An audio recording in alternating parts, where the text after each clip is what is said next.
Hello, friends. Phillip and I are going to be building this Polaroid set today.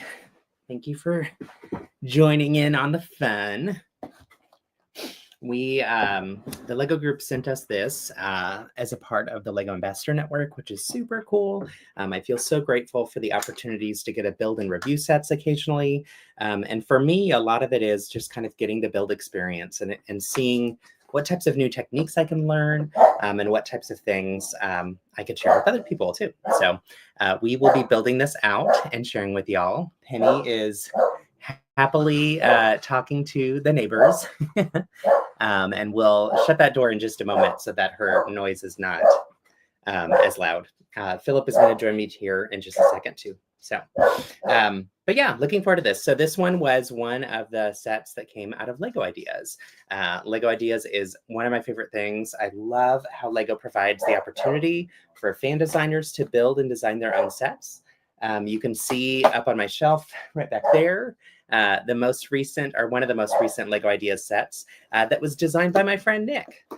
So I had a chance to interview Nick about the Twilight House, and you can find that too in my list of other live streams as well. But yeah, excited to build this one. This is one that we've had actually in the backlog for, I want to say, a year now. And we finally got around to building it. So as we're joining Curious, hey, Zach. Penny says hello, as you can hear. And Phillip will be with us in just a minute, and I'm sure we'll say hello too. What are you building today? Are you doing anything fun for the weekend or building anything this morning?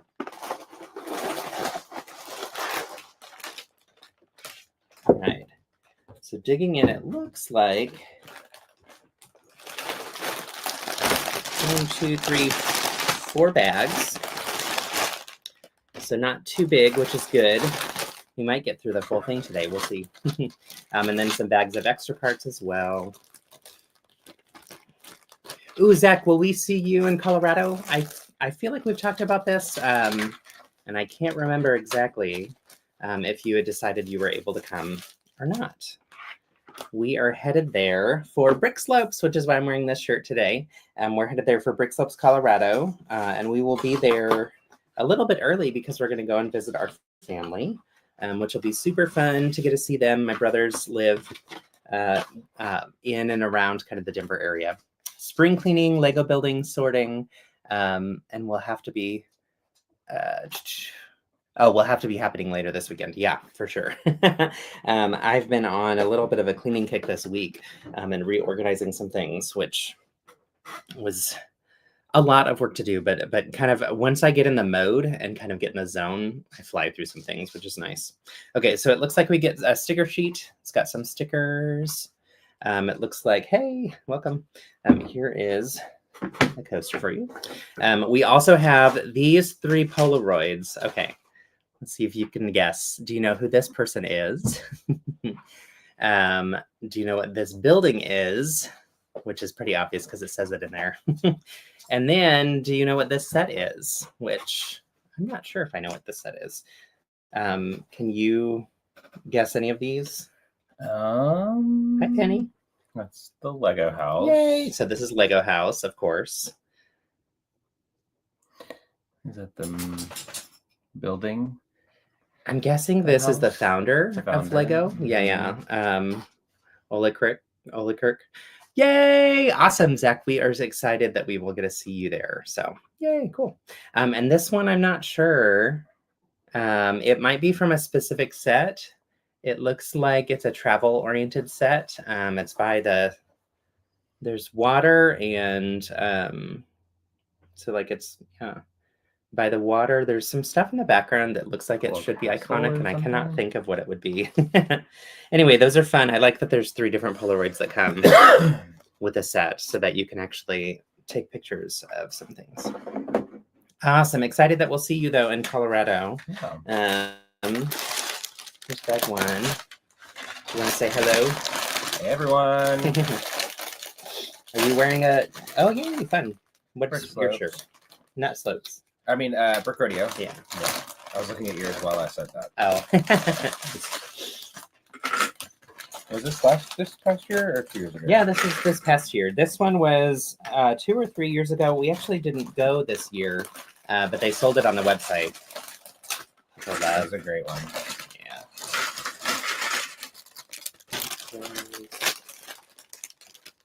I guess I could have worn mine from the one we did go to.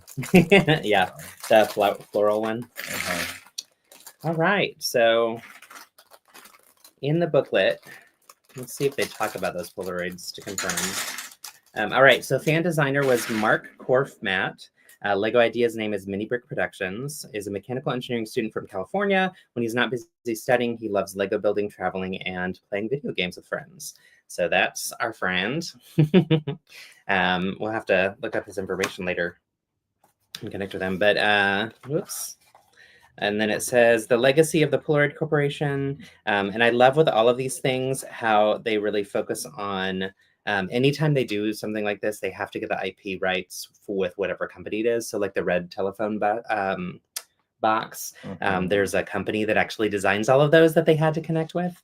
So here, obviously, they had to with Polaroid. But yeah, on the previous page,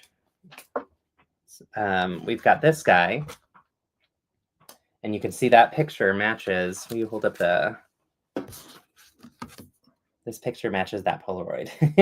So it's not someone from LEGO fame. It is someone from Polaroid fame. It says, the quote is Edwin Land, the inventor, entrepreneur, artist, and scientist who designed the Polaroid, I believe. Says, don't do anything that someone else can do. Don't undertake a project unless it is manifestly important and nearly impossible. That is a cool quote. So I thought he was holding like a hammer of some sort, but it's actually like a film reel. That's cool. That is really cool. Nice. All right, so we're going to dig into the build, and we'll show you different pieces kind of as we're going through. Let's see. But yeah, one of the things that we wanted to talk about today is LEGO conventions. So earlier I'd asked if anybody has questions about LEGO conventions, and let me see if I can find the Q&A. Let's see if anybody added questions. Doesn't look like anybody added any, which is fine. So we can just do this live. So what questions do you have about LEGO conventions, as well as like what conventions are you going to? So Zach, you mentioned you're going to Colorado and Utah. BrickSlopes in Colorado and Utah. Do you mind shutting that door? Yeah, thank you. BrickSlopes in Colorado and Utah. This is the first year that it'll be in Colorado. They've always had one in Utah, which is just outside of Salt Lake City. And this is the first year they're expanding. They decided to go to Colorado, and they've been partnering with those who are in the DenLug, which is Denver's LEGO user group or Adult Fan of LEGO Club. Thank you. And it's exciting that they're going to have this new convention. We are thrilled about it because we've got the family in that area, and Colorado's my home state. So to me, it's like getting a chance to visit home. We'll be able to see both my brothers and their families before the convention. And then my younger brother and his wife are actually able to come to the convention. So that's really fun. So it's a great opportunity to combine both personal vacation, spending time with family, and then also that opportunity to get to go to a LEGO convention too. But then we're really excited about the opportunity to actually be at a convention in an area where family can see it and experience it, which is cool. Yeah. Hey there, Ben. Yay, hi Ben. How was grocery shopping? He mentioned that he has a lot of errands to run today. Mm-hmm. We are building out the Polaroid, which is really cool. So this is actually, it's a nice little printed part, Time Zero Super Color SX-70 land film. That must be the full name of the actual camera. Yep. Let's see. And Zach is excited about rodeo as well. Yay! And the newly announced keynote speaker should be interesting. Mm-hmm. Yes, agree. For sure. Yeah, very excited about that. So Brick Rodeo just announced their keynote this year is Paul Hetherington. He is a certified Lego professional, or Lego certified professional. That's LCP. If you search for LCP, you'll find there's like 30 in the world. So very, very few. And they are incredible artists who build massive, massive Lego builds and designs, which is just really cool. All right, it looks like we are creating a box for the film. And so there's a top that's open, and I think that's where those Polaroids are going to fit in. And then, of course, the bottom will be covered. Yep. So I'll pass this over to you. Penny, you're in the way. Yay! Ooh, fun. You get to do the colorful part. Here's this. Yeah. So this, I love the Polaroid colors and how they capture that beautifully here. So we've got basically the rainbow: pink, orange, yellow, green, blue, and then black with the Polaroid at the top. And I like that this set has mostly printed parts. I'm kind of surprised it has some stickers. I guess I'm not that surprised. Most Lego sets end up having some stickers, but given that it has a good mix of printed parts and stickers, I was a little surprised to see these 4. They are on smaller parts, which I prefer as opposed to on the larger parts. Those are harder to map up. Like, I'm really glad the larger square one was not a sticker. That would be annoying. So. Oh yeah, the LCP, the Lego Certified Professional. Yeah, so you should definitely look them up. So LCP's, another example is Nathan Sawaya. He's super well known in the Lego world, and he's created some very large people that are solid colors. So that's what a lot of people see and reference as his, but he's done a million other things like the Easter Island sculptures and replicas of some giant, beautiful art pieces. We went to one of his exhibits in Dallas, I think, right? And it was really, really cool. If you ever get a chance to go, I strongly recommend it. My favorite piece that he had, yay, Polaroid. My favorite piece that he had at his show that we saw in Dallas was this beautiful dress. And it wasn't on a person, but it was like shaped as if it were on a person, kind of floating, and it looked like there was wind blowing behind it. And I want to say there were leaves and everything too, but it was in partnership with a photographer. And so the photographer would then do these incredible photos with the builds that Nathan Sawaya had done. So, but yes, definitely check out Paul Hetherington and see the different things that he's done. I'm very excited to get to hear from an LCP. I don't think we've had that, at least in recent years at Brick Rodeo. So, yay. Oh my gosh, right, Ben? Yeah, that would be the dream, to get to just like build Lego permanently for a career and travel for it and display your exhibits everywhere. And I'm curious as to what the process is for LCPs to like become certified. I'm sure it's a very intense process, but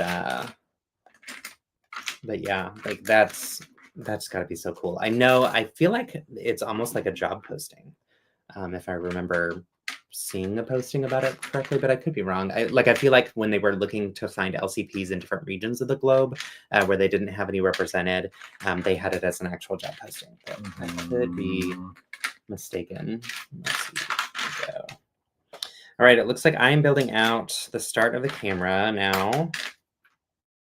Do you want to show them the completed box? That's cool. Freezing. Yay! Yay. Very clean, crisp, colorful. Clean, crisp, colorful. All right. Do you see another one like this? So on this section, we're building out these like hinged joints that I think are going to be for the bottom of the camera that pops up in, but we'll see. So I feel like it's a one-time project support that Lego flags and says you're that would be amazing, right? If that's the case, then I think you're well on your way, Ben. So Ben designs incredible Lego builds and things. And he was our lead designer with, oops, I did that wrong. He was our lead designer who designed the Mars base that TechSlug did last year. Y'all, it was so cool. Was it last year? Was it 2 Yes. years ago? That was last year, I guess. Year. Yeah, because it was in Austin.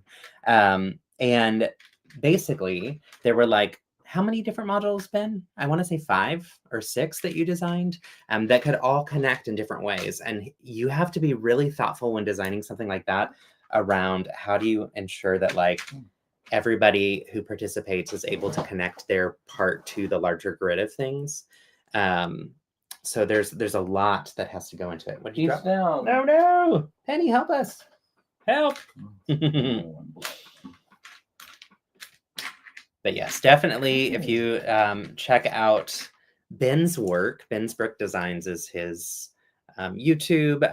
But if you get a chance to check out his stuff, I want to say, is that the best place that people could go to find? Where would be the best place for people to find the pictures from last year? It's oh hey, there you go. This is Penny. We should change the little header to say Penny. It doesn't really matter who we are. Right. She's the queen for sure. She definitely rules this roost. Such a weird phrase. She runs this town for sure. Yay. I remember seeing it in person. Yes, Zach, right? Like, so cool. And I didn't get a chance to collaborate on it. I really wish that would have been one that I participated in, but I just didn't get my ducks in a row in time to do that. This year's collab is going to be really cool. I don't know if we're allowed to say anything about it. I'm also not able to participate in it this time, but I've been seeing bits and pieces that people have been bringing to our LEG meetings, and it's just phenomenal. I can't wait to see it all together. So Blue Sky for you. Yay. Oh, yes. So check out Ben on Blue Sky. That's a great place to find him and his stuff. For the Mars base, search hashtag BrickRodeo 2024 or hashtag TexLeg. So TexLeg is our LEGO user group in Austin. We are TexLeg Austin, and there's a few other TexLegs that are a part of the connection around the state. But we are TexLeg Austin, and that's the group that did the collab. I'm stuck on how this connects. What am I missing? Oh, here we go. Right there. Yep. Here, I'll pass this over to you. There's that and these, and I'll trade you. So that you're right. Can you do it with Penny or no? I think so. Okay. Hi, girl. She just always wants to be up with us at all times. She doesn't like to be away from us. She has some, what is that? Separation anxiety a little bit. And so she lives on the couch with us. And if we ever get up and walk away from the couch, then she follows us around the house because she just has to be with us at all times. So she does not like the Lego room. The ground is not as comfortable for her feet. And sometimes there's Lego on the ground. So yeah. She'd be fine hanging out in the living room, except I closed her view to the outside. Yes. So now she has nothing to watch. So now she's a little mad because she's trying to protect us from all of the horrors outside. There's so many terrors in our neighborhood, according to her. I feel bad for our neighbors sometimes. I'm like, I promise. She's actually nice. Right. Yeah. Yeah. Oh, thank you, Ben. You said more than one LUG participated. That's right. So and more than one LUG in Austin or in Texas. So technically, Houston Brick Club, TexLeg Austin, TexLeg San Antonio, and Dallas. What is theirs? DFW LUG. Those are the 4 LUGs that are across the state of Texas, which Texas is a massive state. So it makes sense for us to have that many LUGs given where everyone is around the state. It's hard for everyone to get together, which is why it's really fun to come to Brick Rodeo, which we strongly recommend if you get a chance to. That's our home state LUG. Our home state convention. This time it's in Sugar Land, which is just outside of Penny's eyes. It's just outside of Houston, so not too far there. And I like it in part too because we get to drive and it's easy to transport Lego there. Y'all, I love this piece. So we're getting a ton of these in this one. Let's see if I can show you. There we go. So it's, if you have the Animal Crossing sets, it's the bottom. It's usually in green for the bottom of the trees. But it's so convenient and useful to create a nice little curve underneath. I was curious about that. Is there just one main lug in Texas or multiple divisions? Yeah. Yeah. So technically they are all individual lugs. But Ben, I wasn't sure if this reference of more than one lug was related to there's 4 lugs in Texas, yes, or if it was related to which either way, it's true. But the collabs that we've done as well have often included lugs outside of Austin too. I think we had some folks from Houston participate last year, but I can't remember. All right, we need these and these. Then I'm guessing you're home from your shopping. Are you building anything fun today or working on anything fun? Yeah, Texas Brick Railroad. Oh, thank you. 5. I forgot about that. Yeah, Texas Brick Railroad. And they do incredible Lego train stuff in particular. They are really, really cool. And we get to see their stuff every year at Brick Rodeo. They put together some amazing large scale builds. And I think for them, it's really fun because they finally get a chance to see it all together at Brick Rodeo. And I don't know how many opportunities they have to fully display everything. They also there's one in New Braunfels. It's not a Lego convention, it's a train convention, but they participate in that every year, which is really cool. Mm-hmm. So I know there's some other things that they get a chance to do that maybe we don't get to do as the yeah. Okay, so I'm building out, it looks like the rounded corners. Oh, this is interesting. So these curves on this, let's see, I'll show you the individual piece. On this piece, they match the curves upside down of the pieces I just showed you. So the curves that we see here on the sides. So by flipping them inverted and attaching them inverted, it's going to make a nice clean edge there too. So nice. Oh, cool. So I got to see Ben's version of this. So first off, the collab, which you said it's okay for me to say, is going to be a steampunk themed, I think it's Mega Spark City is what we're calling it. Is that right? Really, really cool concept. And the builders are all building different sections and different buildings, and then it's like over some waterways, and so there's also going to be a lot of boats and ships that travel through the city, which I love that concept. It's really, really cool. But people have been bringing bits and pieces to show at our convention, to our TechSlug meetings, and Ben brought a portion of his that was motorized and really cool. And if I'm not mistaken, this is the first time that you've done motorization in a mock. Is that right? But it was really well done and really exciting. So I'm excited to see kind of how you adjust things. Yeah. Awesome. So this is how we're going to invert it. It looks like, or not how we're going to invert it because those are the underside ones, but we're going to attach this heart piece to create the curve on the top as well. So you won't even notice the heart in there, but it helps make it smooth. That's cool.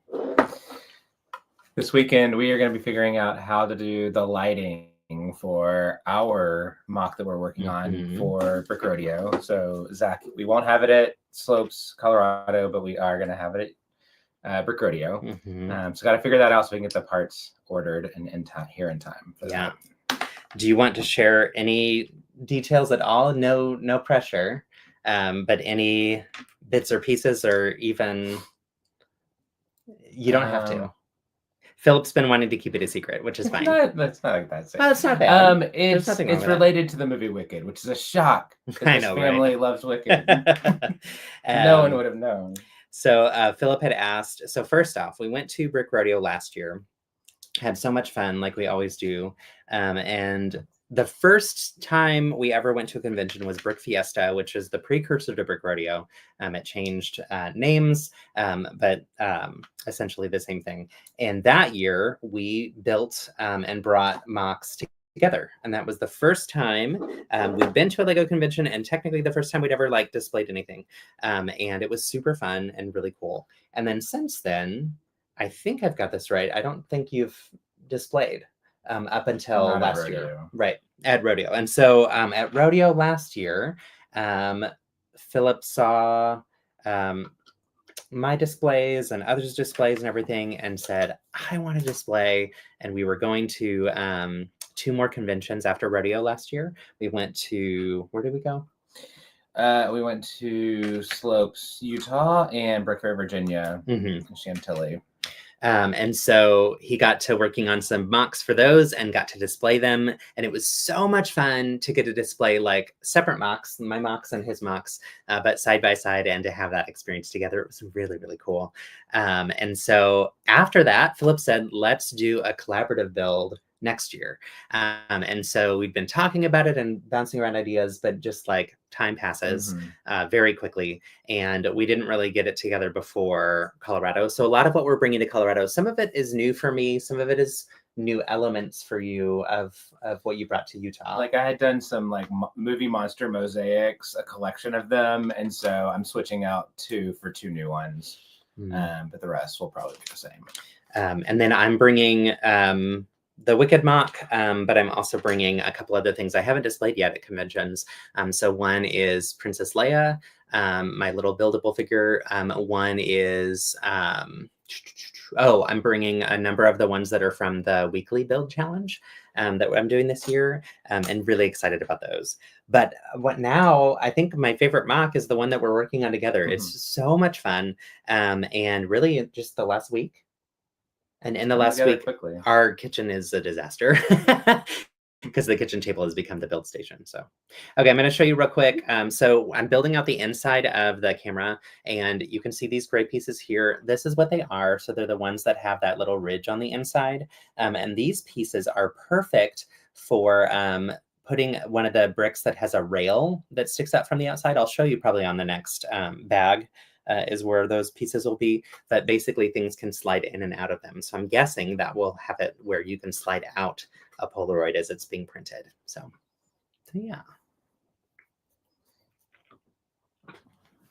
Let's see. I'll finish this piece and then we'll head over to you. And then you got to get down, girl. Yeah. She's like, no, I don't want to. And then she'll be picked back up in about 10 minutes. Okay, so I'll pass this your way. And yeah, Zach, technically we have displayed at a con together, our first con, like Justin mentioned, Brick Fiesta, little mini 6x12 scenes from different movies that we put in our shadow box, which I guess each of them individually were our own box that we put together. So it'll be fun to do it again. And more of like a integrated collaboration for sure. Yeah, that was like we're on this one, and I pulled the pieces. So that one was in the front of our house. We have a shadow box that fits shot glasses, and when you turn it sideways, it fits a 6x12 base plate perfectly, and 5 bricks tall on top of that. So 5 bricks and 1 plate tall is the size of it. Tiny little scale. And we used to build over and over again just for that little space. That's actually how we began mocking, was building in this tiny little area. And one of the things that I think was a huge win from that is we learned how to build detail and storytelling and include tiny little thoughtful things in a very small and tight space. On the flip side, we didn't learn how to build in scale. Like nothing could be bigger than this tiny little box. And so it wasn't really until I joined TechSlug so that was like, we started doing those in beginning of 2017. We started the Brady Turner Bricks Instagram account collaboratively together in August 2017. So we're coming up on 8 years, which is nuts. And then we put up a mosaic wall in our house that we still have up, which is really fun. So there we make some mocks that are like this square. Previously, they were just pixelated, just using stud or using bricks, 1x1 bricks. But now Phillip has actually, we've both done some really cool sculpted ones, and that's been his major focus, which is really cool to see some of the sculpting he's doing. and then those little tiny mocks. Whoa. But it was February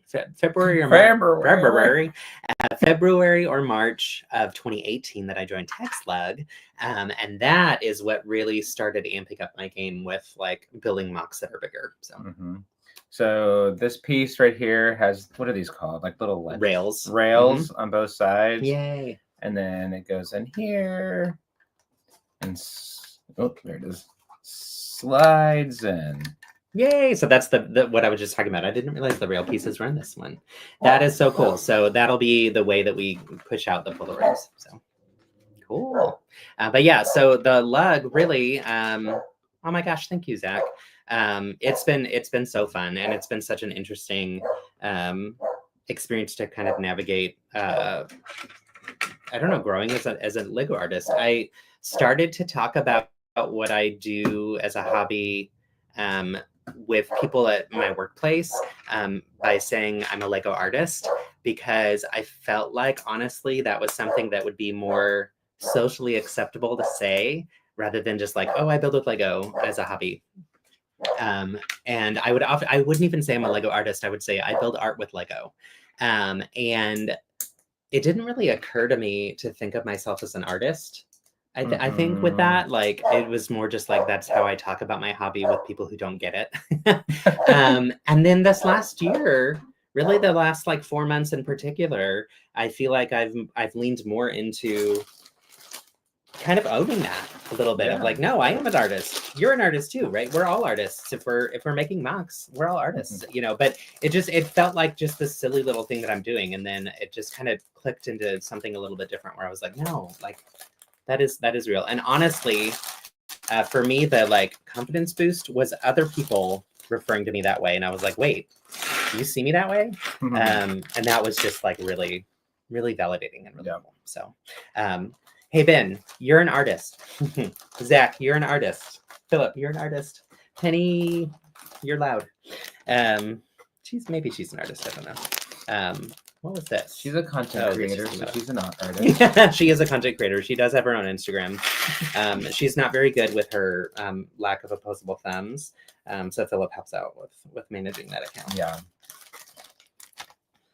See. Okay, so yeah, so that was bag one. So where's the other? Here we go. This was bag one, the Polaroid case that has the opening at the top to hold the Polaroids. I love that. That's just so pretty. It looks like I'm using it to the microphone. Blah, blah. And then this portion, and you added in, it looks like some pieces here that won't drop out. Beth wants to know Penny's Insta. Hi, Beth. I'll put it in the chat. Yeah. Also. It's Penny Hart's dog. And you have to explain her name too. Yep. So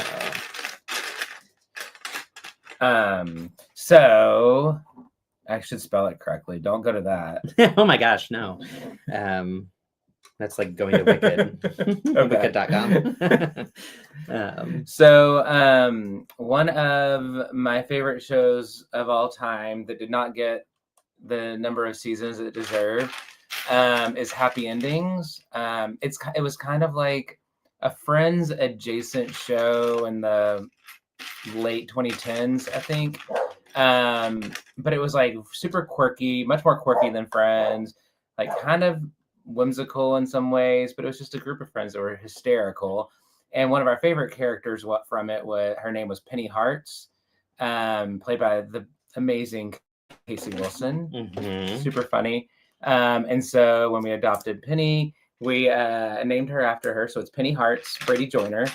And after we adopted her, I posted it on Instagram and tagged Casey Wilson in that, saying she was named after her. And Casey Wilson responded and said, "I'm honored."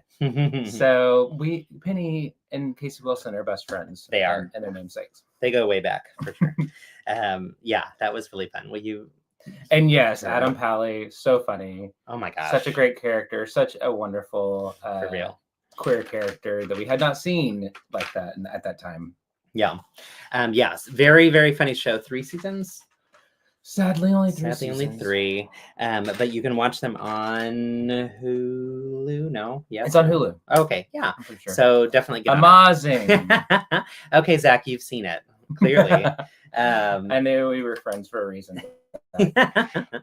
Adam Pally, who you mentioned in there, amazing. Zachary Knighton. Eliza Douche. No. Different Wrong Eliza. one. Sorry. Eliza Coop. Oh my gosh, Alex, who was the most known one at the time. Why can't I think of her name at the moment? Alicia Cuthbert, and then Damon Wayans Jr. That's just an incredible, funny cast. That's why I combined their names. Yeah. That's why it got confusing. And they play sisters in it, which is even... Yeah. Beth, stop everything you're doing. Tell her to stop. My gosh. This weekend has now become your happy endings Yeah. weekend. Catch up, please. Yeah. If you need a little joy in your life, some laughter, some comedy, like it is what you need in your life. Also, Ben, I noticed that you called out Beth, but curious if you've shockingly heard of it. Let's find out. Nice. Oh my gosh, it's such a good show. Yeah. Mazing. Okay, so wait, you have seen it. Yeah, it's such a funny and silly show. So that is Penny's namesake. You're right, Ben. You don't like to, you haven't heard of it, but you don't think it's your jam. Then you don't like to laugh. It's true. It's true. You must hate joy. Just kidding. It is a different humor. It is a very quirky humor. But if you're into that, it's great. It's like there are moments that are just like ridiculously silly, over the top. But it is so fun, and it's like it's the lightheartedness that we need. I'm against all forms of merriment. True. I knew that. Yeah. Mm-hmm. If I were to describe Ben in a few words, against all forms of merriment. Let's see.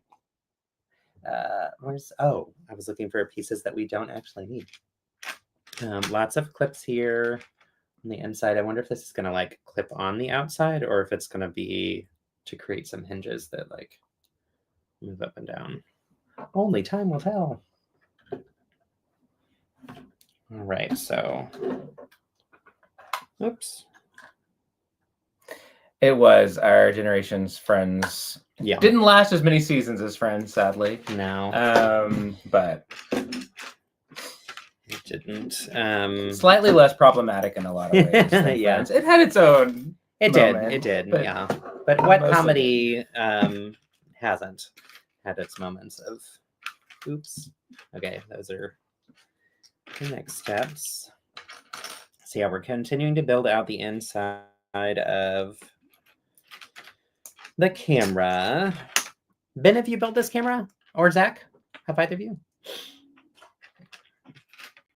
It was one that the moment it came out, I thought, oh, we need to get this one. It looks really cool. I requested it for review, and then it sat on the shelf for over a year, I think, because we've just been busy with lots of things. And so we thought we need to get around to finally building this one out.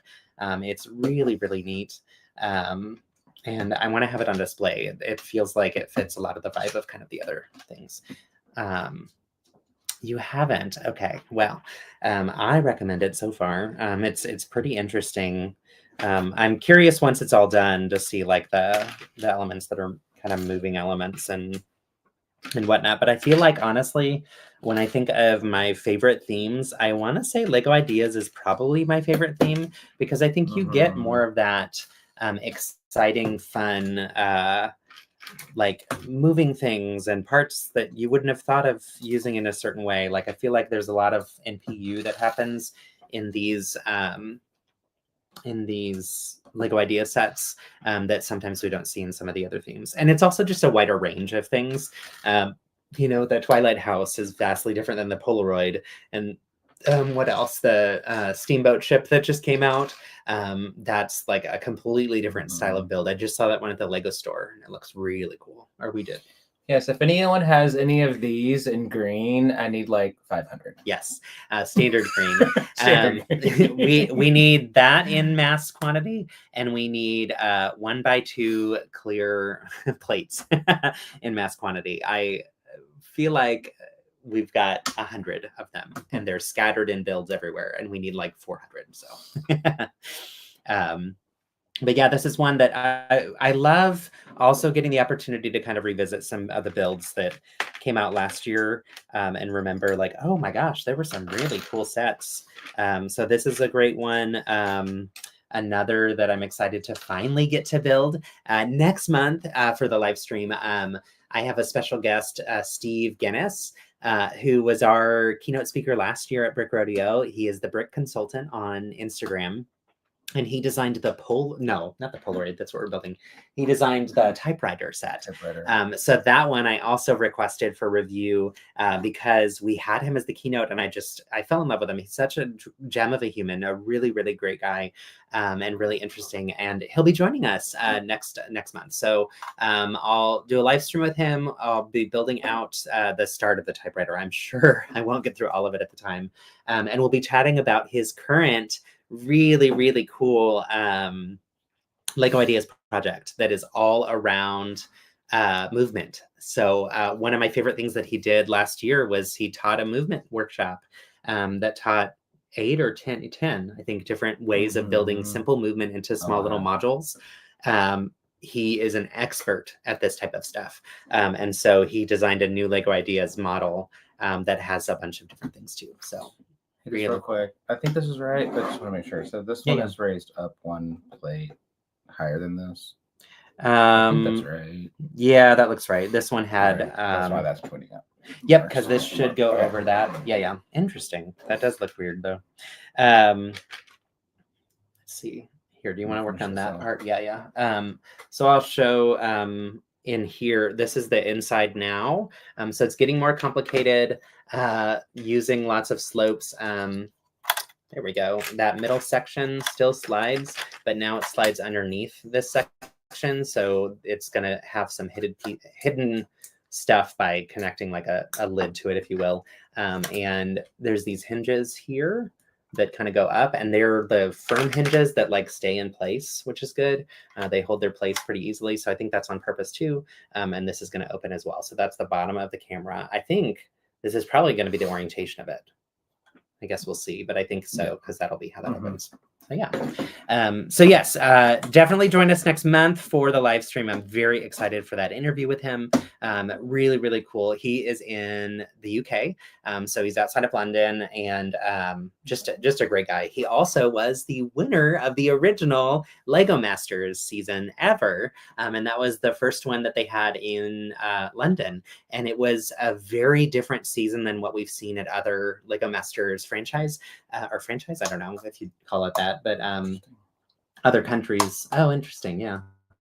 The other countries' LEGO Masters.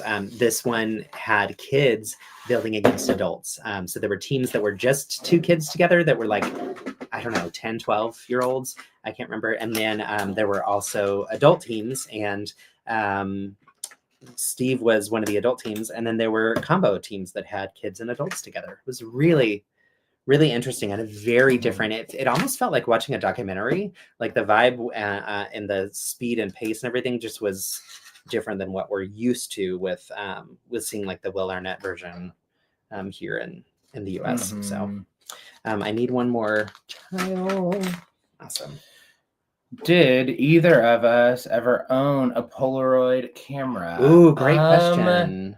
I don't think so. We now own one of like the mini ones that came out recent, like when they came back. I got one through work. Oh, I was like, I don't remember this. So it shoots out, like this big versus the tiny ones. Yeah, the smaller ones. And yeah, Ben also has one of those Insta cameras now. Yeah. Oh, fun. Yeah. I was gonna say I've seen those. I didn't realize. I forgot that you got one from work. Yep.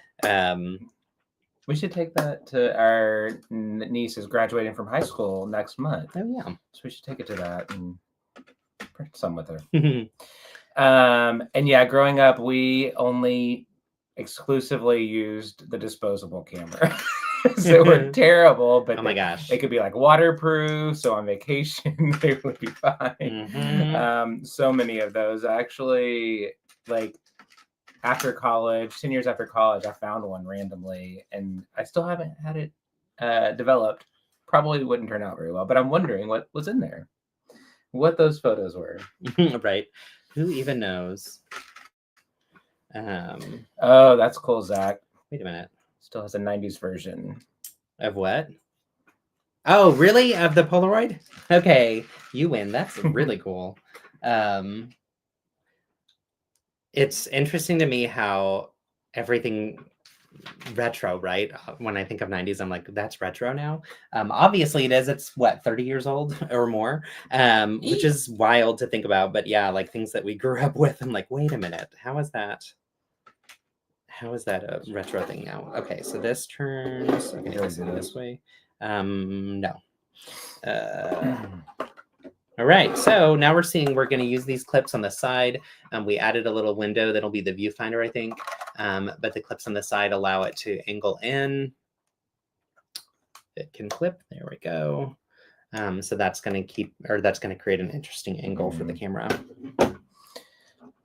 We now do own my grandfather's 8mm camera, which obviously can't use really. We could, but I don't know how. So we use it as a display item, but it's really cool and yeah, vintage. Yes, and that is a video camera. Yeah. So, yeah. The instant, or the not the instant, the disposable ones. I remember those being ubiquitous, and at every Walgreens you could get them at the checkout, and just how that was like always something that anytime you went to an event you would grab one on the way. And I remember how cool it was when we got digital cameras, and it was like such a game changer. And they were these larger clunky things that took digital pictures. And my oldest sibling had a kid, and my two older siblings both had their first kids within a month of each other, I think. And so that year my parents bought all four of the families one digital camera each, and that was our Christmas gift, our big Christmas gift that year. And I used it all through college. And I found it the other day, and I was like, gosh, this is like massive in comparison to and like all of the features with it. I'm sure like the quality of the pictures like pales in comparison to what we can get on our phones now, which is bizarre. To just technology is nuts. I am aging myself a lot. But yeah, when it was so interesting how whenever digital cameras came out, and then you're like, oh, I'm not stuck with only 20 photos. I have to be very thoughtful about which photos I take and the angles. Yeah, just take pictures left and right. And the fact that you could delete them and like save storage, I'm like, oh my gosh, that was amazing. And now I'm like, we don't ever delete photos, which is such a problem because your phone fills up so quickly, especially doing like Lego content. So many, like if I'm doing a time lapse, well, a lot of videos, so that also takes space. But then also if I'm doing not time lapse, but stop motion, there's a million different little individual pictures in the phone that I'm like, I need to delete them once I actually get them to loop. You'd given your nephew your old digital camera, and he was like, yeah, I don't want this. Oh, how sweet. Such a nice gesture from you, but also I also kind of get it, I guess. Like the quality may not quite be there. I want to say our niece, who the graduation we're going to, had asked if we had one, an old digital camera. Yeah, at some point. Right? Yeah. But now they have their phones. I know, I'm like, you don't need that. Y'all, this live stream didn't age well before it started. Yeah, not so much. And yes, Ben, please step in and help us out here. Oh, yeah. Nah, you're young. You're the same age as me in my head, even though that's not true. Okay, I need a tile. Just go black. Here. Yeah, black tile. Or no, black 1x4. So this will go here. Right, and then we need these guys. And I think, and those are all extras, so you can open the next bag. So there is a 1x1 black plate below you somewhere, but we didn't need it. It's gone forever. Oh, she's poking through the blinds, y'all. Will you take care of that? So this is Penny at her wildest. She must see somebody walking a dog. That's exactly what's happening. Y'all, it's the happiest moment of my day when she goes nuts like this. I love it so much. She gets so loud. And I'm like, girl, the poor neighbors must be like, what is wrong with your dog? She's mean. I always want to run outside and be like, I'm sorry. She's not that mean, I promise. All right.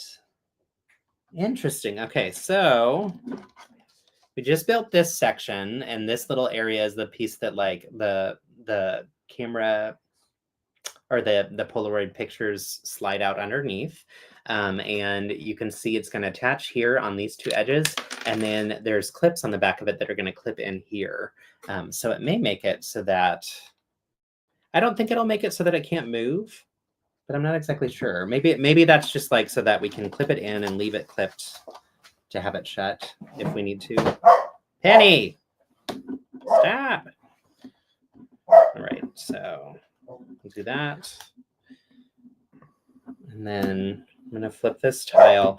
I've talked about this before, but the little tiny registration marks, you won't be able to see it in here, but there's a little divot on the end of the tiles. I always like to put those so that they're facing in towards the build so you don't see them. And on black in particular, in person, it shines really brightly through. Yeah, that was an important aspect when I was doing these for sure. Yeah, these tiles. All right, we are done with bags 1 and 2. So we've got bags 3 and 4 left. And this is the shape so far. So we've got the front area that's going to open. It looks like it can push all the way up and clip in. I'm not going to clip it in yet because the instructions don't say to. And so I don't want to like mess it up or make it harder to undo. And then on the inside, we have that moving mechanism that you can see kind of bouncing around in there. So yeah, it's created a nice rounded shape with the corners. Like I feel like they did a good job creating the shape of this. And then one thing that I loved that Phillip was building earlier is you'll notice a little tiny, let's see, there we go. So right around there where my finger is, you'll see a 1x2 plate that's barely sticking out. So they used headlight bricks, which helps get it a little bit recessed. But that would be, I think, a button that you would use when turning on the camera. So, yay. Let's see. Oh, we already saw that. Let's see. Back in my day, the whole world was neon and full of hairspray. Yes. Now that was a world that I really enjoyed. A lot of my clothes growing up were hand-me-downs from my older brother. And so a lot of my things that I wore were things that he would have worn, but not necessarily things that I would have picked out for myself. And also like things our parents just bought. So we have had tons of neon things. And then Chad got really into skateboarding. And so a lot of my clothes then became like skateboarding type references and things, even though I didn't from that time. But I remember like the younger version of us, we had all these like fun neon things. I remember having a tank top that said radical. And I thought it was the coolest thing ever. And it was like a neon blue color. You never need a doorbell or security system if you have a dog. That is the truth. Penny would terrify people. They think that she's actually violent, I think. And she's not. She just wants to say hello, but she doesn't know how to do it quietly. I think that's my take on it. Mm-hmm. Sure, why not? Y'all, as we're, I just showed you the button. I want to show you, I've been working on learning how to do buttons and things. And I want to show you one of them that I did. So I will go grab that while Phillip keeps building this piece. Yay.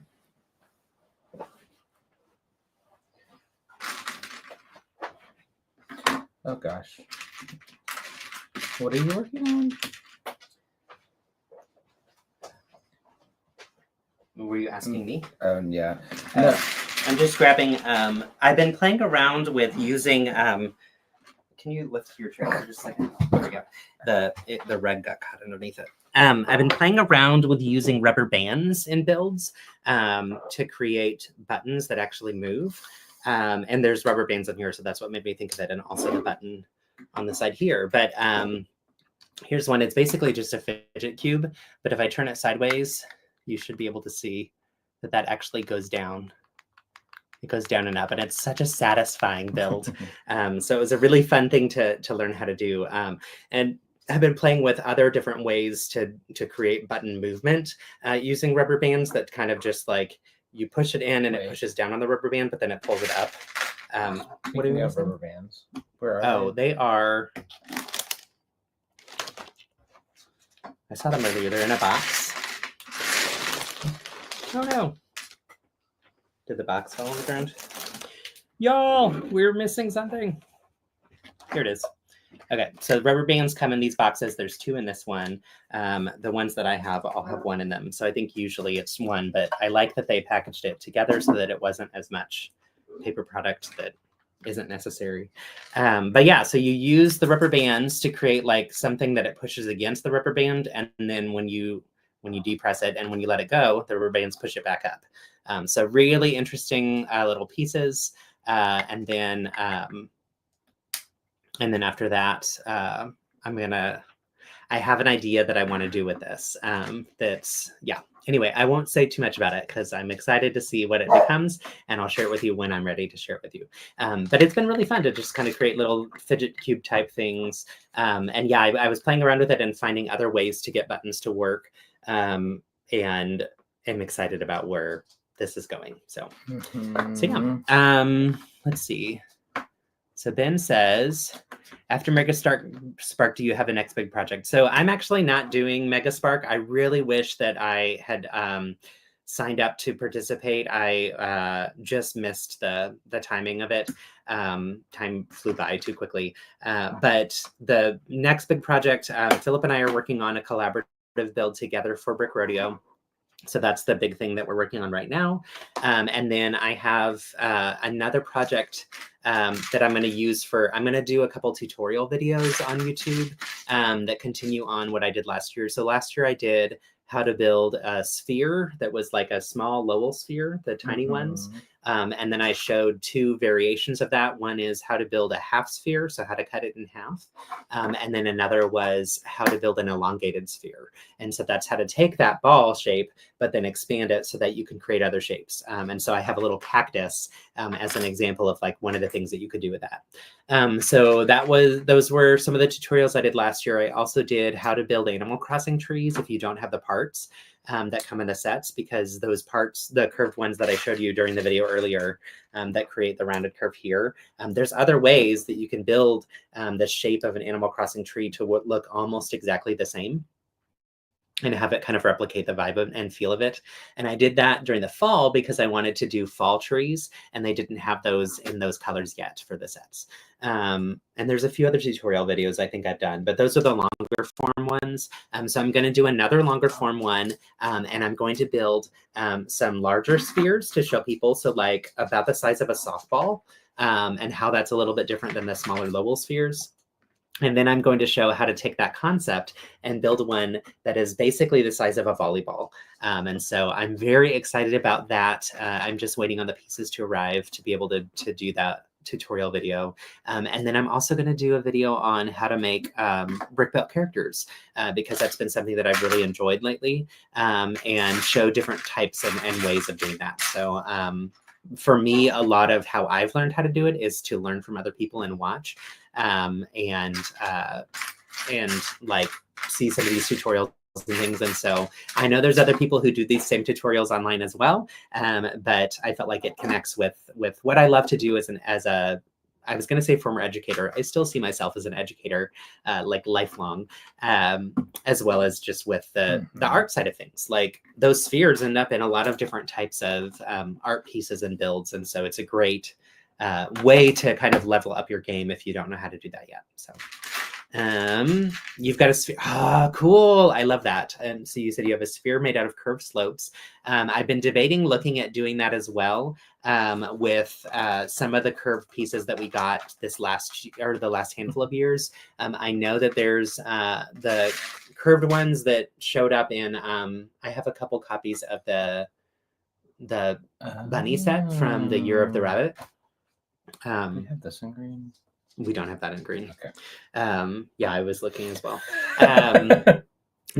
Now, like, because we're working on a mock, everything you think about is related to that specific mock. And Phillip just saw a part in here that's like, oh, that would be helpful for the mock. We don't have it in that color yet. We might have to order it.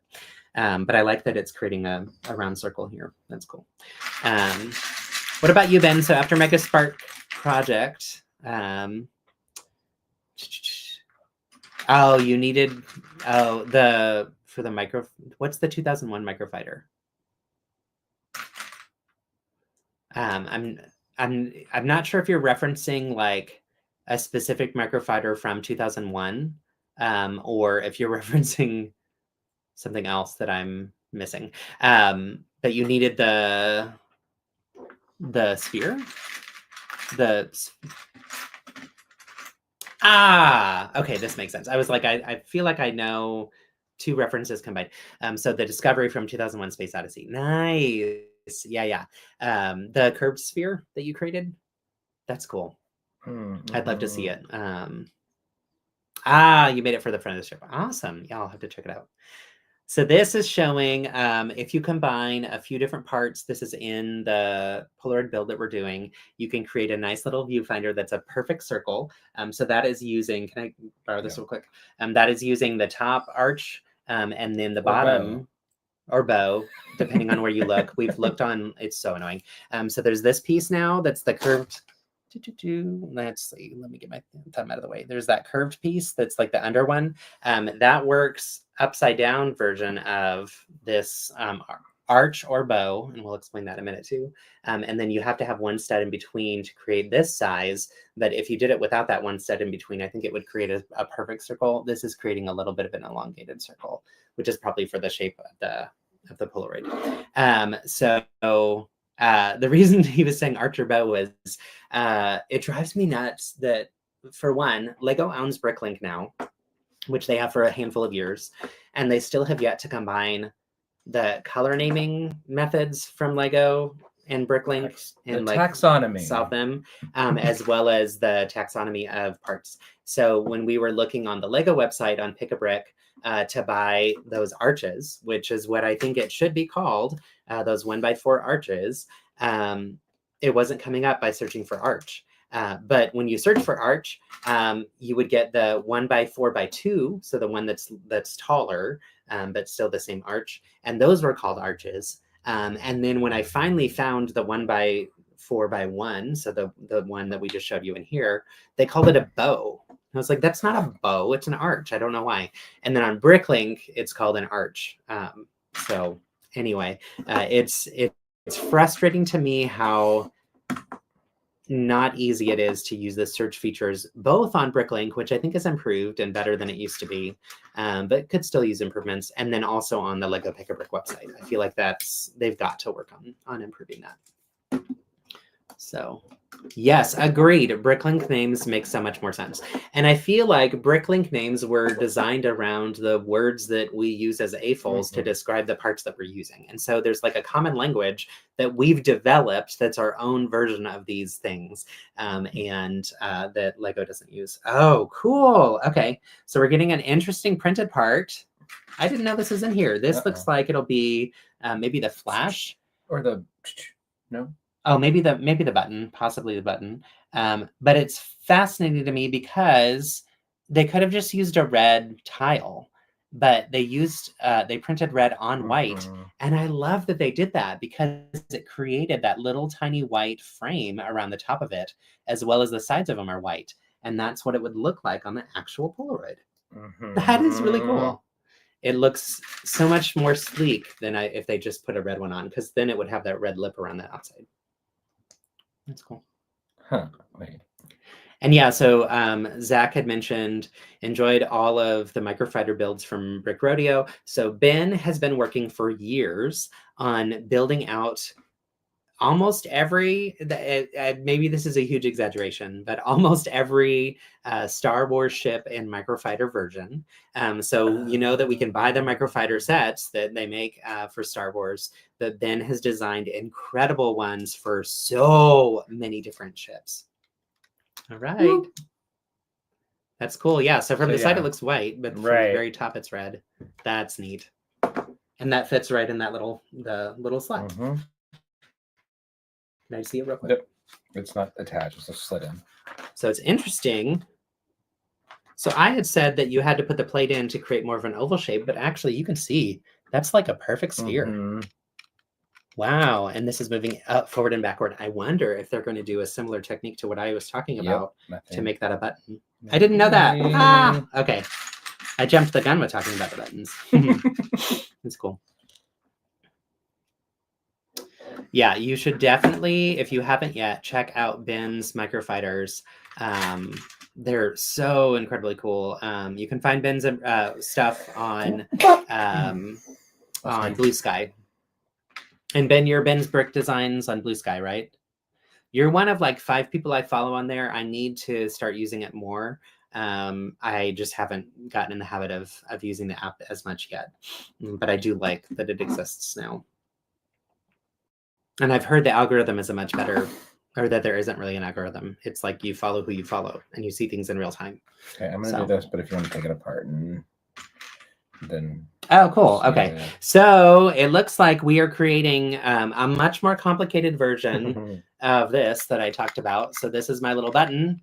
And in here, we are creating a similar type of thing, but it has a lot of other moving parts in here, which probably are to fit the space and vibe of this. And also, like, the button is on the side. This is all brick built up, like all... You can see the plates all the way straight up, right? So that made it pretty easy to do. But this one is built out of the sidewall, so you have to do a different approach with that. And it looks like it's also connecting to a little green piece on the inside that is probably going to make it so that not only does a button push, but it probably spits out the picture or something. I think I'm guessing it connects to the other moving parts in there. So, let's see. Is this right? It just says that. Interesting. Oh, yeah. That is cool. Zach said, I wonder if it's look at the red dot feature. So that's when telling people where to look when taking a Polaroid. Yeah, absolutely. I think that makes perfect sense. And I do love that they made that a printed part, because from the side, like just looking at this from the side, it looks, it just looks white. You only see the dot when it's face forward. That's cool. Yay. Hi, Zuzu. How's it going? Good to see you. Yeah, we've got Ben over here. I love when friends also connect with each other and see each other in the chat too. So to answer your other question, I have a couple things I'm working on. Can't really talk about cool, but personally just continued studio designs of stuff. Awesome. I've been, most of my builds are always physical in person, and then I'll order the parts to replace the colors if we don't have the right colors for it. That's how my process typically works, and that makes a much more challenging process because you don't have an unlimited set of parts. And so there have been a couple of things where I'm like, maybe I need to design this section of this build specifically in Studio first. I'm just not as proficient with it. I wish that I was more proficient with it. We're thinking about maybe trying to use Studio to help us with the layout to make the lighting work. Yes. For our mock. I need this one. Yeah. The way that we're doing lighting is, I think it's a different approach, what we're planning to do, than I've seen others do before. I'm sure someone else has done it. I don't know. I always think that, like, I'm sure someone else has already done this. Who knows, actually. Okay, so we have the button. It does push, and it is moving a little bit of that like inside around, but it's not connected to the rubber bands yet. I think it might in a little bit, so we'll see. All right. Zuzu, what are you up to this Saturday? Anything fun? Are you building anything fun lately? We've been talking about mocks. We've been talking about conventions. So Phillip and I are going very soon to Colorado for on Friday. We leave BrickSlopes Colorado. And yeah, we're leaving early because we're going to go visit family, which is fun. And then we will be at Brick Rodeo in July and at the other BrickSlopes in, what month would that be? August. August. I think August, yeah. Then you need to go with us to some of these conventions sometime outside of Texas. I need another L-shaped corner. Thank you. Yay. We powered through taxes Oh my 2 gosh. nights ago. Yeah. We almost didn't, but we're like, let's just do it. We don't get to play with Lego, and yes, we haven't done. Honestly, yeah. But yeah, it can wait till tomorrow. It can. Saturdays for fun. You've got plenty of time. There's another handful of days before it's due, right? Yeah, we have been dragging our feet with that for sure. I feel like every year I tell myself, do it in January, which I think that's probably true for most people. So it doesn't make me feel too bad. But yeah, we finally got around to doing it, and we've been working on this mock together, which has been so much fun. Do you see gray 1x4 plate? Thank you. So much fun, but too much fun. And I think part of why we made so much progress is because we were avoiding doing taxes. So that actually helped motivate us on the mock. But now we're plenty motivated anyway. So hopefully soon you can build. Oh my gosh, yes. That is a wonderful reward for you for completing your taxes. So I suggest you do it in that order. That'll be a nice bonus when you finish it. We got to build that out for review, and it was just a really stunning castle, a really fun build. I need a white. Oh, perfect. A really, really fun build, and a just beautiful final product. Like makes for a nice display. We have it on display right now in the living room because for Philip's birthday, we had wanted a lot of things that were. Well, you talk about your birthday. Oh, yeah. For my birthday, I did the theme of like old Hollywood, the golden era of Hollywood, which is really like the 20s through the late 50s, early 60s. So we have a lot of stuff out from that. Like we have Steamboat Willie, we have Snow White's cottage, lots of different buildings and decor from that time period. But then we also had just like this older, more vintage Disney area set up. So pulled in the Disney Beauty and the Beast castle, which wasn't from that time period, but it's vintage-ish. Yeah. The villains set, which some of that was from that time period. Yeah. With the VCR tapes, like those, maybe tapes. Not, but yeah. They're vintage, not quite golden vintage.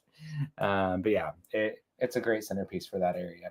Yeah, it's currently on display though out there, and I want to rework the shelves behind me. They're full of a lot of different things, and it's kind of like a big mix of stuff. And so I want to like be a little bit more themed with it. Right now you can see right above me is Wicked. Behind me, there's this amazing castle that's hidden in the background.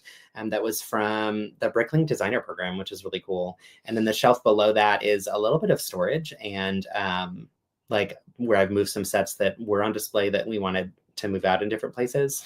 Right above Philip's head is a lot of my mocks where, I didn't turn the light on that says create. And then below that is some other things on display, but it's like Twilight is on display with the Disney stuff. Like I wanna fix some of that. So. But I did just wanted to show you all this. So speaking of artists, our sister-in-law, my brother's wife, Dusty, is an incredible artist. Yes. She does a lot of painting, like acrylic, like thicker textured paintings, but she also does some like watercolor art and ink art like that. So at one point, as a gift, this is freezing, made this for Justin. And it's so cool. So that was, she had come to our house at Christmas time, and I was showing her this artwork from this amazing designer and said, I really love this like approach. And she was like, that's kind of fun. I want to try it out. Do you have a minifig that you want to see in that style? And I was like, yeah, sure. So I got her the Lumberjack, which is one of my favorite minifigs. Always reminds me of Colorado a little bit. A little squirrel hat. And yeah, and then she just whipped it up in no time. It was so quick and it was so fun. And it gave her something fun to do on her vacation, which like she loves art and loves watercolor, and it was just like a different thing. I think at the time too, I was showing her I had these watercolor kits and things that I had used from my old job, and she was like, "I want to play." So that was a cool gift. That was really neat. All right, we have attached almost have attached the Technic parts that have the rubber band. Okay, so now you can see the 2 rubber bands on the inside. So that's going to make this lever move out. And it looks like when I push the button on the outside, it's actually that button that we did before. It's pushing that out a little bit. So it'll be interesting to see how that releases some different things. And I'm going to pass it back over to Phillip. Here you go. We're on this one. Yeah. So yeah, really, really cool. Let's see, what else do we have? But you can't really like set it down now. Oh yeah, Ben, I totally get that. Like we talked about that too. Like we don't want every vacation to be a LEGO convention. And when we go, we both enjoy it, which is fun. But that is something we have to think about too, is like, how many vacations do we take that are LEGO specific versus do we just go on a vacation for fun? And the challenge is, if you're going to display mocks and everything, you also have to have those mocks with you for the rest of your vacation if you take extra time. So like when we went to Salt Lake City, we stayed for a week after. It was wonderful. It was an Airbnb, so we just brought all our mocks from the convention directly to the Airbnb and just left them there set up until we got ready to pack and everything. But we had to have extra luggage because of clothes and things that you need for the vacation. So it's like, how do we do this in the future with bigger mocks and with other things that are harder to transport? So, and then also, when do we take vacation that's not centered around a LEGO convention? Because we want to go other places. So one area that we've talked about that we keep pushing back because of one reason or another is to go up to Portland and Seattle and the Pacific Northwest and up into Canada over there too. We were wanting to time that with Bricks Cascade and go to Portland for that, and then kind of up and around. So we'll probably eventually do that at some point. But yeah, it conflicted with our niece's graduation this year that I mentioned. Yeah. And Ben, like you said, LEGO conventions are family, right? There's always like something else that also adds to a trip with something. So it's nice that at least with Colorado, we get to see family and we get to do the LEGO convention. And some of the family gets to come to the LEGO convention. So it's nice to have that overlap. But that's rare. It's probably not going to happen again either, because both of my siblings are moving out of Colorado and to places where there aren't LEGO conventions. So it's kind of like that once in a lifetime thing. Didn't know I wanted such a colorful castle, and then I saw the beauty. Oh, I know. It really is beautiful. I'm glad that they chose to use the colorful, the colors that they chose in it. So they have that lighter lavender type color for the outside of a lot of the facade. And they did a good job including some other pieces. Like I want to say that the light tan gets included throughout too. So it doesn't make it look cartoony and bright and vibrant in a cartoony way, but more like that could be a natural part of a castle way. Like I feel like they did a good job with the color matching. And they also have the light bluish gray. And those 3 colors together actually work beautifully. And I wouldn't have thought to pair them together. I think they did a good job with that for sure. So, so yeah. You guys ever road trip or mostly fly when traveling? So good question. Mostly fly. And that's mostly because of where we wanted to go. So some of it is we'll go somewhere where it's also attached to a work trip. Right. So like our international travel, the very first trip that we took that was international was truly just vacation. And it was amazing and wonderful. Ever since then, any other international travel we've had has been centered around a work trip where one or both of us has some part of it paid for through work. And then we tack on a vacation on the front end or the back end of it. And so that's been wonderful to help with making it affordable to go. But then for domestic trips, we've done some like day trips that are road trips, but usually that's only a couple hours out of Austin, not too far.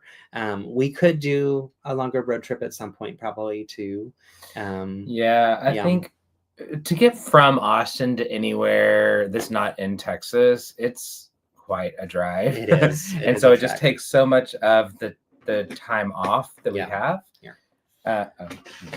Just thanks. That it just takes up too much of the time, and we wouldn't be able to enjoy wherever we're going. So we do typically fly most often, unless it's somewhere in Texas. Yeah, it's mostly related to the time it takes to get anywhere, and like if we're gonna take time away, and Phillip's getting time off work and whatever, and like be out, we want to make sure that we're using that time as best as we can, and getting the most out of it. Does this go in there? I think it does. Yeah. Okay, cool. So yeah, I think that's part of it, is it's like, well, we want to. Yep. But I think, road tripping, I feel like road tripping can be more affordable. Sometimes I think it can be more expensive too. It just depends on where you're going. And yeah, Austin, I don't love the road trip destinations that are relatively close to Austin. We'll put it that way. If we ever take Penny with us somewhere, we will. But usually it's just easier to leave her with friends or family. I guess we just did one trip with her. To Dallas area. Okay, yeah. Okay, here. Sticker time. That one. Oh gosh. I know, yeah. Oh my. Yep, not fun. Sticker around. Zach, are you flying or driving from New Mexico to Colorado? Oh yeah. I would assume driving, but I could be wrong. Okay, wait. You drive up to Colorado quite a bit, right? I am holding on.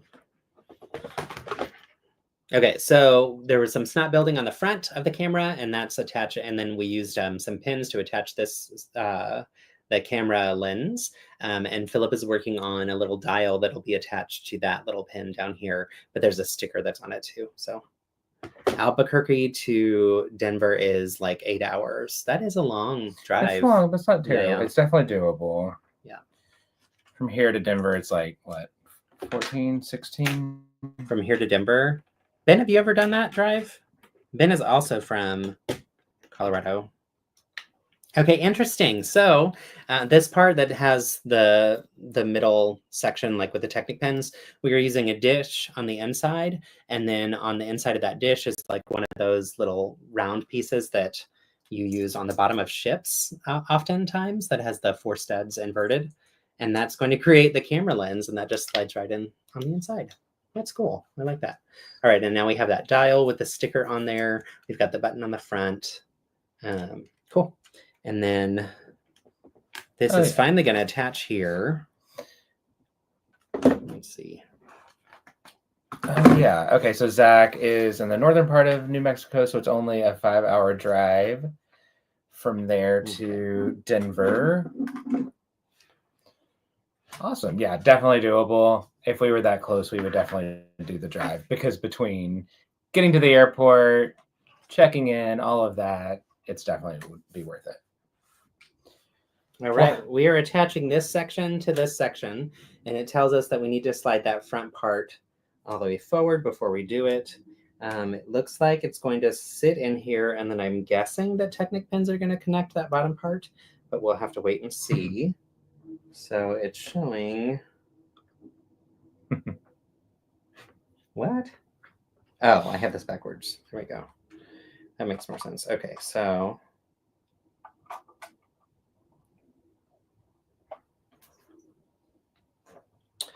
looks like that'll go here. Okay, so that just studs in. Interesting. All right. And it's interesting with the Lego math, you can see they didn't actually match the math up perfectly, but they're probably just going to cover that up. And I love when I see things like that, because it makes me realize I don't have to be absolutely perfect with every single little detail if there's ways to hide some of those elements. You do want the Lego math to work if it's visible or if it's structural. But here, it doesn't affect the structure, and it doesn't necessarily have to be perfect there. Yeah. So it'll be interesting to see what they do. But in terms of driving and flying, we are starting to think about, so the mocks that we've done in the past, we've done a lot of mosaics that are pretty flat, and so they can be packed relatively easy, or smaller builds that can be put in boxes and generally assembled pretty easily once we get there. So the mock that we're working on right now, while it's not big, it's going to be tall, like, wide and a little tall and much more intricate and detailed. So we are starting to figure out how we'll fly with it to Utah in the fall. So if any suggestions for more like detailed, intricate builds and traveling, let us know. It is nice that we've got some time to figure that out first. Yeah. Okay, those need stickers. And if you can do it so the divot is facing to the right. So I'm moving on to bag 4, and I'll show you what that is in just a minute. All right, here's where we're at so far. What Phillip is building or putting is the sticker that'll go over this little area. It's a little plate. And there's 2 options for the stickers. One says 1 step and one says 1000, which I think are the 2 different versions of the camera.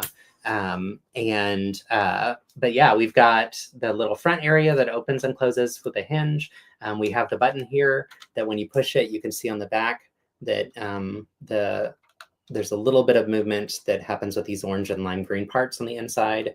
And yeah, now moving into that final part of the build. So 1 step is going to go here. So you can see we put the 1 step here, and that can be replaced with this other one that says 1000, which I think is the next version of that camera. And it is noon, so we are going to do our best to fly through this last portion because I would love to be done with this build. Usually with live streams, we get partly through a build. If you're in to hang with us for a little bit longer, we'll get through the rest of it, which is fun. Let's see, 2 of what? Okay, cool. Here's 1, and here's another. All right, and then you need one of the smaller ones of those. So now we are building out, looks like the side and back walls on the top of it. Should be the final bag. If it's not, we're missing something. Let's see. Oh, it's like I can't see that little tiny emoji, and then it's still really small on the screen too. All right. So Ben, you said that you've got some fun work in studio that you're going to be working on. Let's see, we need a 1x6. Zach, are you bringing any mocks to Colorado?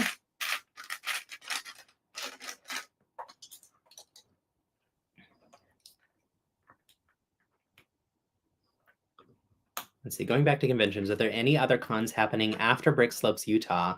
Any future plans for next year? Good question. There are some other conventions that happen after that. There's one that I know of called Bricks in the Six, and it's BITS is how they often refer to it online. So bits. What do you need? And Bricks in the Six is in Toronto area, I think. So that is one that I have some friends that go to every year. I would love for us to go at some point. That would be one where we would want to make it into an actual vacation as well, because we've never been to Toronto. So that's one that I know of. Domestic, I'm not sure. I know BrickCon in Seattle happens around that time, but I think it might be right before the time frame that we typically see. Do you see the piece you need? What are you looking for? Okay, awesome. And then you need the pink pieces, this one and one of those round ones. And then there was one other, Scareback Fan Weekend is in Denmark, which is really far away, but that happens typically at the end of September. So that's also technically after Slopes as well, but again, not domestic, so a little bit further as well. Ben is asking, and I'm curious about this too, because we wanted to go last year, but didn't have the chance to. Are y'all going to be doing another convention this year? So I know that the New Mexico lug last year, that there was one person in your lug that was putting on the convention for the first time ever. And it happened, I want to say, shortly after rodeo and just before Slopes. So is that going to happen again? If so, I think it'd be fun to be able to go at some point. It'd be nice to head back that way. Might be one we could actually drive to. I know, yeah. I mean, that would be what, 8 hours? Do you know what the drive is from Austin to Albuquerque? Yay! Early August. Awesome. Or you were saying last year it was early August. Yeah, Zach, do you know if it's going to come back? That would be really fun to get to go to. Ooh, it was at the Hot Air Balloon Pavilion. Oh. Fun, fun. And Zach, you went last year. I remember you talking about that. So, okay, yay, cool. So Albuquerque BrickCon is happening. Awesome. We'll have to look up that information about that one. It might be hard to swing this year, but yeah, hopefully it happens again for a third year. I love to see conventions continue. Like my hope is that this BrickSlopes in Colorado isn't the first or the only one. Also, we both chose Colorado mugs for today because we're excited about our trip. So that'll be fun. Oh, in November. Awesome. Okay. So that'd be shortly after the balloon festival. They can't do it at the same time, I'm assuming. How amazing would that be? But yeah, so that's nice that would be a little bit afterward too. Yeah, it'd be great to see the info. Awesome. Yeah, in Colorado, I'm just hoping that this is the beginning of a continuation of that. I know that conventions take a lot of effort and time and a lot of work. And so what are you missing? Nothing. Well, you're missing another larger one. Okay, I'll look for it. Wait. Hold on. Yeah, we're missing a part. It's kind of an important part. Let's double check. So you had the bigger one underneath. Mm-hmm. And then we need another bigger one up here. I thought I handed that to you. Is it in here? That would be wild if it's missing that large of a piece. I feel like that can't be the case. There it is. Found it. Oh, yay. Okay, cool. It's like, it can't be missing. Usually LEGO's really good about not having missing parts. Although, when we built the T-Rex, there was one random part that was swapped. So it was supposed to be a wedge piece in tan, and instead it was like one of the rounded bread loaf pieces that's 1x4 in black that wasn't used in this set at all. It just must have been like accidentally messed up. So we didn't have that piece in tan. We had it in white. So I put it in white in the T-Rex, but it's very glaringly obvious to me anytime I look at it. And I need to eventually call LEGO customer service and have them send me the right part. So they're really good about it, which is good. They do quickly fix things when needed. But yeah, I was surprised to find that, especially in a larger set like that. So I've seen other issues with LEGO occasionally, but pretty rarely. So my hope is that it was just like a quick thing. So, oh, okay, like a 10-hour drive. That could be a really fun road trip for TexLug. I don't know. That could be neat. All right. So this is interesting because the shape of a Polaroid camera is such a unique shape. And they're doing a really good job creating and replicating that with this. I'll have Phillip show you in a second once he's done with this portion. So you can see. Did that fall off or was it not on? Or I guess it wasn't on yet. Wasn't on yet. Okay. And this is supposed to be like, oh, that's so interesting. Oh, fun. We used to, so growing up, my family would always take trips to visit family either in Arizona, Southern Illinois, or Minnesota. And they were always, no matter which one we went to, a 17-hour drive from where we lived. And so that was just my experience growing up was like, trips that you take with family are always very long and in the car, and you better find ways to keep yourself entertained because it's a long drive. I know it'd be very different as an adult, but I grew up with that just being the norm. And part of that was we had a large family, so traveling through flights was expensive. So it was cheaper to travel through van. But I've only done a few road trips as an adult that have been a little bit longer, and I've enjoyed them. And it's different experience when you're with other adults in the car, for sure, as opposed to when you're like a kid with the "Are we there yet?" Vibes the whole time. So yeah, I really like the way that they did the curves of this. Will you lift that up and show? They really captured those angles, those complicated angles, very well. For the build. We're getting close to finishing, y'all. This is exciting. This is a really cool set. Also, I'm surprised that we might actually finish this by the end of the live stream. I was hoping that we would. It has been a little bit long, but I'm so glad that y'all have hung out. Hey, Cam! Hi, Cam. Sitting at Publix. Oh my gosh, I miss Publix. Waiting for your sandwich order. Okay, y'all, if you don't know Cam, first off, you should. They are super cool. They are a LEGO ambassador as well. And we connected first through the LEGO Ambassador Network, which has been super fun. But then also, they live in Florida, where Publix exists. And I lived in Florida for about 3 years. I lived in Miami. And I miss Publix, although I love HEB, and I would argue that HEB is better. But Publix is like the HEB of Florida. They are so good, and I say that for the Texas folks who get it.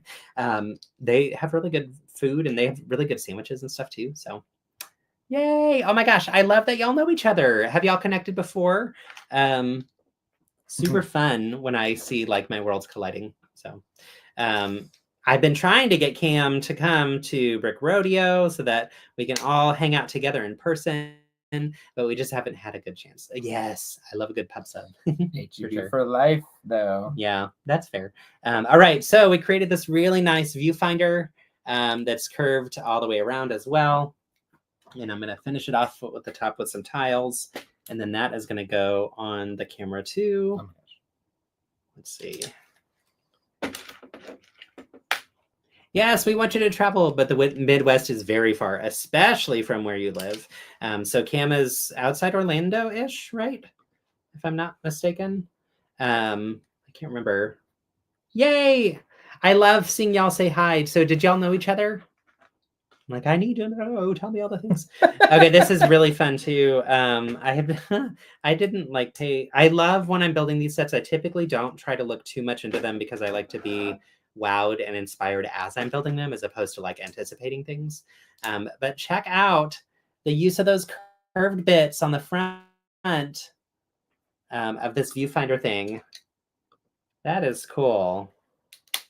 So it creates that like rounded edge thing that you glance through. And then I need a cheese slope or cheese wedge. There. Well, now you do, Cam. Awesome. You know everyone. Yes.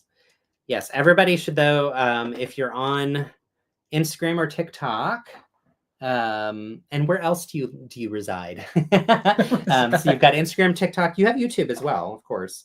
So Instagram, TikTok, and YouTube. Check out Cam and get to know them. Really, really cool peeps. We've actually talked about eventually doing a live stream build and chat together. So I promise you, Cam, I will follow up with you about that, and we will make it happen and have us hang out together. It'll be fun. So you don't think you know anyone here yet? Yay! Yes, everybody get to know Cam. Everybody get to know each other. Zizu, are you going to any LEGO conventions? Always from right. Oh yes, HEB is Texas, Publix is Florida. If you go to Florida, Publix is your jam. That's a great place to go and get your things. Okay, this is just remarkable. This is so cool. Yeah. So we've been watching LEGO Masters Australia, and thank you. And in LEGO Masters Australia, they had one of those build challenges where they could pick something to try and replicate, and someone did the Polaroid, and it was before the set came out, and it was pretty impressive the way that they actually handled it. I remember thinking, that is a very complicated build and a very complicated shape and design, but the team that did it did a really good job. I think that was season 4, maybe. It might have been season 3. We're currently watching season 5. That's not right. Oh, can I have that? Yes. This top one? Oh, I see. Okay, which way? Here, let me give you that, and then... Yep. Here we go. Phillip is putting on the last sticker. It's the last sticker. That always goes through my head, which is part of that's not sticker, but it's the tune from part of a song from Into the Woods, which is one of my favorite musicals. Just a little bit ridiculous. So I love this. I live vaguely in Orlando. So Colbeen's Cam is actually a part of the Disney dynasty. Just kidding. Usually just on Insta, YouTube, and TikTok. Good stuff. All right. So last sticker, Polaroid land camera. And yes, let's stream together. You'll be at Brick Fan Expos in Orlando and Tampa. Hopefully also be in, New York City. Fun. Awesome. Where does this go? All right. So this goes on the front. How? Oh, I see. It goes there. Yeah. Oh, fun. Okay, and then it creates, okay, this is cool. A little slot. So this just created a little tiny slot where the Polaroid pictures are going to be able to come out, and then that hinges down. Yay! Can I do this colorful? Or you do it. That's fine. Okay. So we're doing the top portion of the colors, and I just love the color gradients that they have throughout this Polaroid build. Just so pretty. Let's see. What's bringing you up to New York? Are you going to go see shows or see family or friends or something else completely altogether? Oh my gosh. Okay. Love this gradient. So the colors are just so pretty, and it's exactly what you see in the Polaroid. So it's wonderful that it's pulled directly from their logo, of course. All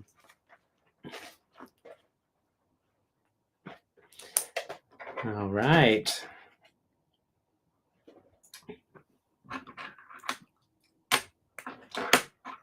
And Zizu, remind me again whereabouts you're from. Whereabouts? Who am I? Whereabouts? Whereabouts. Cool. This will go on top of that. And then we need interesting. So it looks like this top portion is going to connect using some rods, which is odd. That's really fun. Oh, and then we get the other side of this. So, okay, I thought you had family up in that area. Cool. So my whole family's from there. Well, post Puerto Rico and New York City migration. You'll be staying with the, you're TD again. Awesome. And it's purely for vacation. Going to see a show and go to art museums and such. That's awesome. Ooh. I want to say last year you went as well, and we chatted about shows. And I gave you some suggestions of ones that we enjoyed. And I can't remember if you saw one last year or not, but we had gone for Phillip's birthday last year for his 40th birthday. It was a big deal. Mm-hmm. All right. Do you know which show yet, or are you just going to try to get tickets when you're there? I think when we chatted last time, I talked to you about the KTS booth. It is a great option. Let's see. Much more affordable. Yes. All right. So I was wrong. So instead of connecting, what in the world? I'm so confused. That's not going to go all the... Oh, no, it does. Whoa. Okay, y'all. That was cool. Okay, so these pieces, which in my head, these are pieces from Unikitty. And that's because they existed in the Unikitty heads for connecting her head. But these parts have a little hole in the bottom of them. And then these bricks are hollow. And we have the rods over on this side. And this is so incredibly satisfying. It just, you put it on and it slides right in. That is clever. I would not have thought to do it this way. So awesome. So Cam says, I need show recs. The cheaper, the better. Awesome. We will talk with our friends who just went for Broadway Con. They go every year for Broadway Con. And we will hear from them about what shows they recommend and get back to you on that for sure. Okay, so it's showing, this is going to go, I'm confused as to, this will go like this. Yep. Okay, y'all, this is cool. Whoa. So these angles are going to connect with these angles here. These clips here are going to connect with these bars here. Wow. Just like so. Creating the perfect, oh my gosh, the perfect angle. Y'all, that is so cool.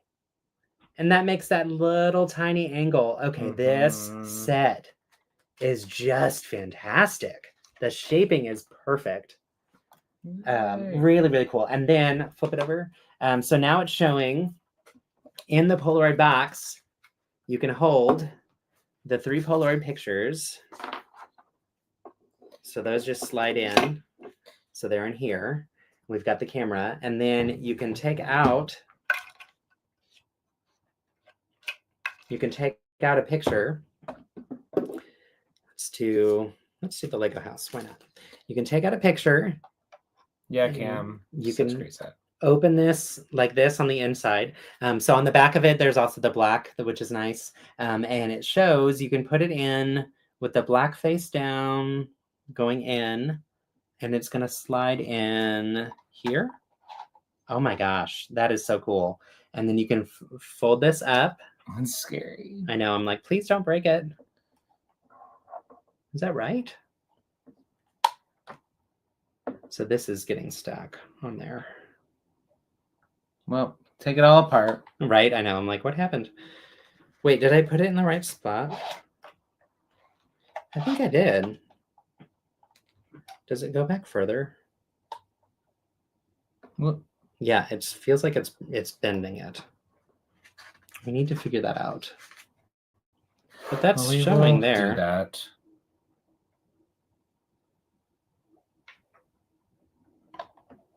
All right. We will figure that out. Anyway, we'll figure it out. But I want to show them. It may be the... I wonder if something is stuck on the inside. Cam, when you built it, did you have any hard times with sliding in the picture afterward? I'm going to look at it from the inside and see. Let me look at this. This is like the Nintendo. I had one cheese wedge turn 90 degrees wrong, and the whole cartridge eject thing didn't work. I think feel like there might be something here. That looks right to me. It does seem like it's more flush here, maybe. I don't know how. Because it is. Did I? No. We are we are looking at this little gear. It's like getting caught on the picture. Oh no. And I need for that to not get caught. Okay, let's see if I can. Cam says they didn't, but a friend did and had to rebuild. Great. Ah! Okay, I'm going to take this part off and see.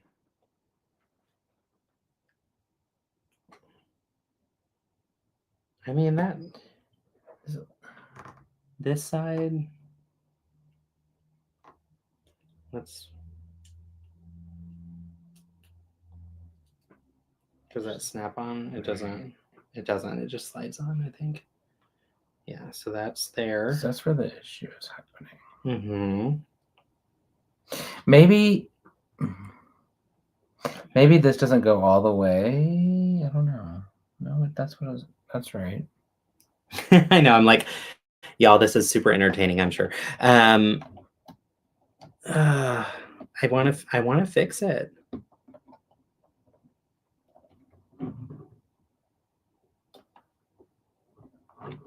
And this goes, yeah. I'm like, I don't want this to break. I wonder if it is like internal. It might be on the inside of it, because as you can see, this is sticking out. So you build a cat on your stream. that is true. Okay, let's see. If I close it, can I get it to slide in? If I close it, I can get it to slide in. And it will slide out, but it looked like with it open is what it was showing. So, use my camera light and see. We are trying to fix it. Thank you for your patience. I just want to show you, if we can, how it works. Do you see anything in there that's getting in the way? Here, I'll do it this way. Can you slide in the way you slide in the thing? And I'll look to see what it bumps into. It's those pieces back there.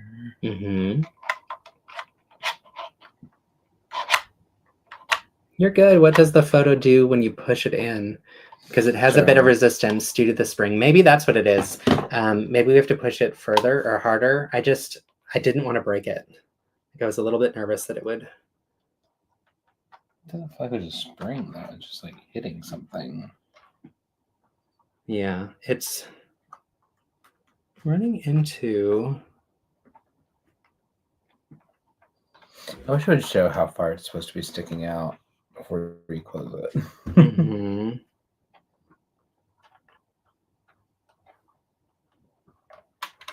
It shouldn't be too hard though, Cam says. Okay. Like that's going up. Hold on, do that a second. No? Okay.